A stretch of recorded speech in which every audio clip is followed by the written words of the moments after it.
in this very first paragraph, what I want to point out is he has these three pillars: cheap immigrant labor, cheap Chinese goods, and cheap Russian gas. But in the very first sentence, he says peacetime. These things work in peacetime. So I think he's just misidentifying this, okay? These pillars are not the foundation. These pillars actually rest on the foundation of peace. There's something else underneath these three pillars that resulted in these three pillars. These are a result of the system. And what I would say, my three pillars, and the guys on my Telegram channel that are listening into this will have heard me say this three times now, but my three pillars are credit-based money.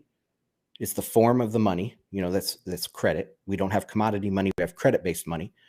The second is some place to expand that credit into. And third is peace. So those are the three pillars that have built the last 75 years, not cheap immigrants, cheap China goods, and cheap Russian gas. Those things are a result of having peace in a time of credit expansion. And he also said low inflation.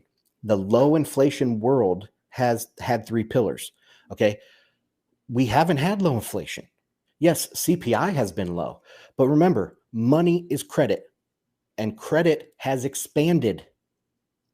Credit has expanded. That's what has allowed this whole world and this whole globalized system to be built up, is the expansion of credit. What is that? That's money printing. That's inflation. We've actually had an extremely high inflation decades. Now we have a low inflation decade where the credit is contracting. So I'm going to tie Bitcoin in here too, real quick, is that we have the old system, credit-based money, a place to expand credit into, and peace. Now we're going to the opposite. We have war. Ukraine is a first example, but we have lots of examples like Iraq, Pakistan, Bangladesh, Sri Lanka. All these places are kind of exploding right now. So peace is going away. Also, there's no longer any place to expand credit, right? Because if you, like we just talked about, the amount of growth you get per dollar spent or per yuan invested, whatever, is decreasing. There's no productivity of debt anymore. You can't get out of a debt problem by adding more debt. So the third pillar is credit-based money. And I think that is the pillar that Bitcoin sits on, right? That is the pillar that Bitcoin is going to take over. We can't have credit-based money in a system that doesn't have a place to expand credit and peace, right? So, Christian, I'm going to stop there.